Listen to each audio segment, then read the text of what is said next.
नमस्कार दोस्तों, फिर एक बार स्वागत करते हैं आपका विदर्भ सम्राट न्यूज़ चैनल में। फिर एक बार नए मुद्दे को लेकर हम आपके सामने उपस्थित हुए हैं।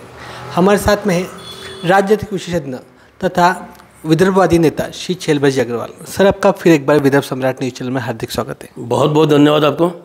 सर, T20 में जो सेमीफाइनल मैच हुआ, इसमें भारत की शर्मनाक हार हुई है। इंग्लैंड के विरुद्ध में जो हार हुई है, इससे जो भारतीय प्रशंसक बेहद नाराज लग रहे हैं। क्या बोलेंगे इस बारे में सर? सबसे पहले क्रिकेट को नेताओं के चंगुल से मुक्त करना चाहिए, क्योंकि जहाँ नेता सिलेक्शन करेंगे खिलाड़ियों का, वहाँ ले दे के करेंगे, योग्यता के आधार पर तो नहीं करेंगे।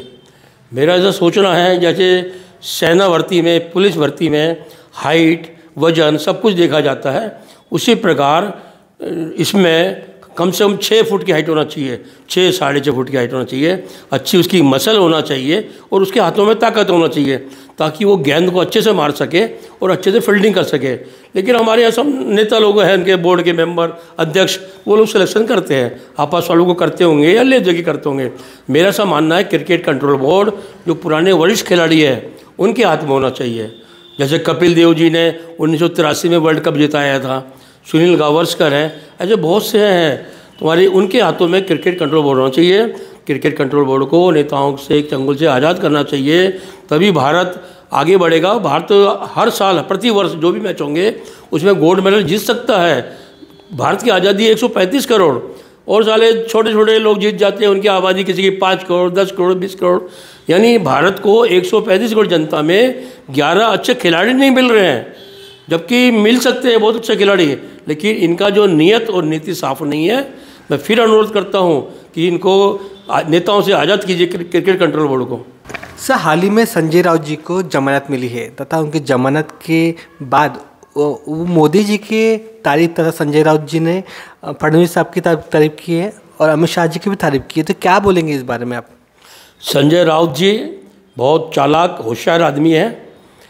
उनको मालूम है कि केंद्र में सत्ता अभी भी है, आगे भी रहेगी, तो केंद्र की सत्ता से पंगा लेना नहीं चाहते वो, क्योंकि कभी भी केंद्र की सत्ता के माध्यम से गिरफ्तार फिर हो सकते हैं। उससे बचने के लिए अपना राजनीतिक जो है आगे का तलाश रहे होंगे कि क्या हो सकता है, बीजेपी में जा सकते हैं, ये संभावना जो है अपनी तलाश रहे होंगे कि कहाँ जाना चाहिए, क्या करना चाहिए, इसलिए तारीफ कर रहे हैं।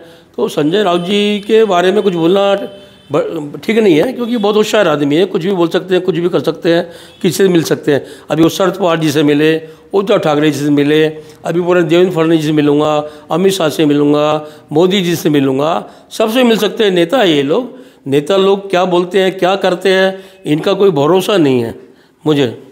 सर, हिमाचल और गुजरात में जिस तरह विधानसभा चुनाव हो रहे हैं और घमासानी युद्ध हो रहा है, एक तरह से चुनावी युद्ध, क्या बोलेंगे इस बारे में? किसकी बनेगी सरकार? गुजरात और हिमाचल में पहले डबल फाइट होती थी कांग्रेस और बीजेपी की, अभी ट्रिपल फाइट है, आम आदमी पार्टी भी है उसमें।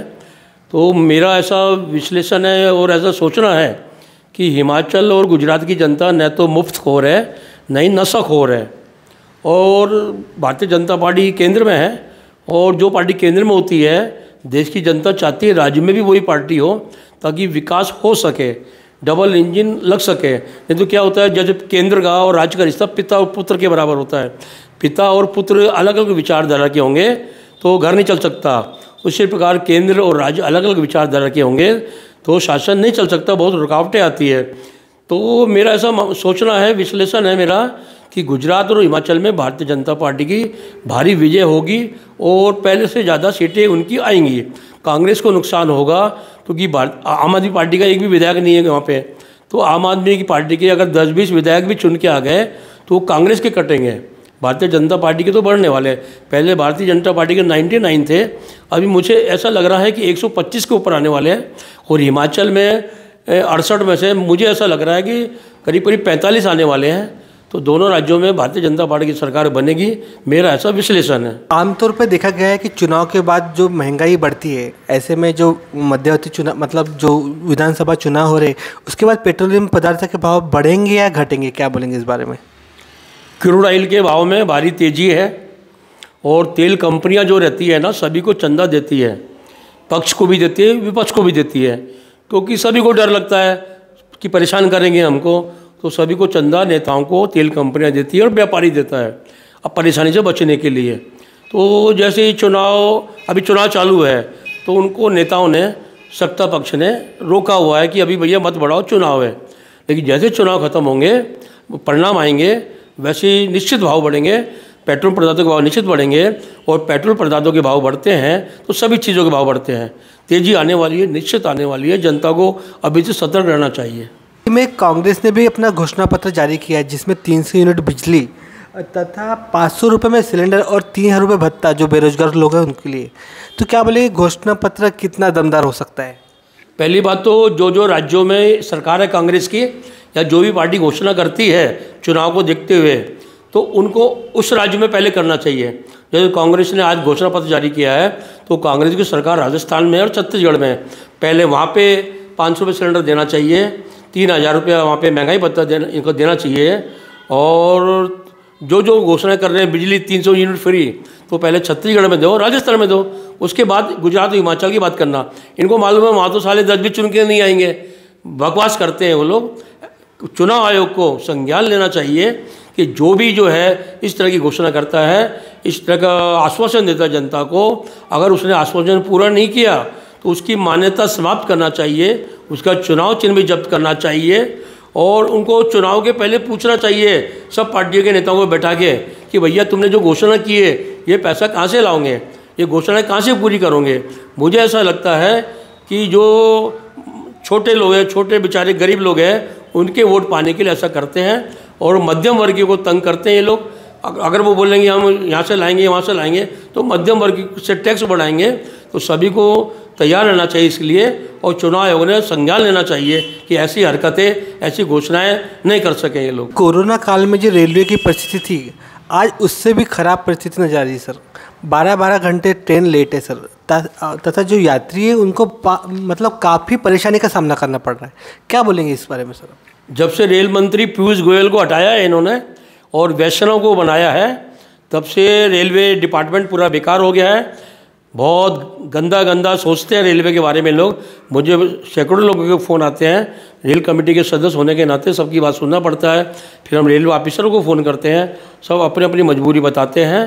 पूरा शासन निकम्मा हो गया है, रेल मंत्री का निकम्मापन जग जाहिर हो गया है। मैं प्रधानमंत्री जी से अपील करता हूँ कि अच्छे रेल मंत्री को बनाए, पीयूष गोयल को बनाए जो वापस रेल मंत्री थे। ये क्या वैष्णव जी है, पूरी सरकार को डुबा डालेंगे वैष्णव जी। वैष्णव जी के जो कारनामे हैं, जनता में जो त्राही मची हुई है रेलवे यात्रियों में, वो उनको हटा देना चाहिए और अच्छे रेल मंत्री को बनाना चाहिए। क्योंकि रेलवे का जो सफ़र है आम आदमी का सफ़र है, क्योंकि बाकी लोग पैसे वाले लोग तो कार से जा सकते हैं, कोई भी साधन से जा सकते हैं। सामान्य जनता ट्रेन का उपयोग करती है। सामान्य जनता को बहुत तकलीफ़ हो रही है। सैकड़ों लोगों के मुझे फ़ोन आते हैं, भैया बहुत तकलीफ़ हो रही है। मैं क्या कर सकता हूँ, मैं तो एक साधारण सा कार्य करता हूँ ना, न मैं कोई खासदार हूँ न आमदार हूँ। लेकिन यहाँ के निकम्मे खासदारों को, निकम्मे विधायकों को कुछ करना चाहिए। और साले संसद में कुछ बोलते ही नहीं है, जाके हाजिरी लगाते हैं। इनको डर लगता है कुछ बोलेंगे तो साले 2024 में हमको टिकट ही नहीं देंगे। जैसे हमारे नाना पटोले जी बोलते थे, भैया मैं बोलता था तो मोदी जी मुझको डांट देते थे। उस डर से कुछ बोलते ही नहीं है, सिर्फ अपना चेहरा मुंडी दिखाने के लिए कि भैया 540 है, 270 बेहतर होना चाहिए जीतने के लिए। तो अपना मुंडी उठाते हैं टिकट पक्की करने के लिए, कुछ बोलते नहीं है। एक तेज तर्रार आदमी की ज़रूरत है। तेज तर्रार आदमी को जनता ने चुनना चाहिए, चाहे वो कोई भी पार्टी का नहीं हो, निर्दलीय भी हो। अगर उसमें काम कराने की शक्ति हो, ताकत हो, उसकी भावना हो, ऐसे लोगों को चुन के जनता ने भेजना चाहिए। धन्यवाद सर। दोस्तों, आज का ये विशेष एपिसोड आपको कैसा लगा ज़रूर हमको सूचित करें। अगर आपको हमारे ये एपिसोड अच्छे लगते हैं तो कमेंट्स करना बिल्कुल ना भूलें। आपका कमेंट्स का हम हमेशा इंतज़ार करते रहते हैं। देखते रहिए विदर्भ का नंबर 1 चैनल विदर्भ सम्राट। धन्यवाद।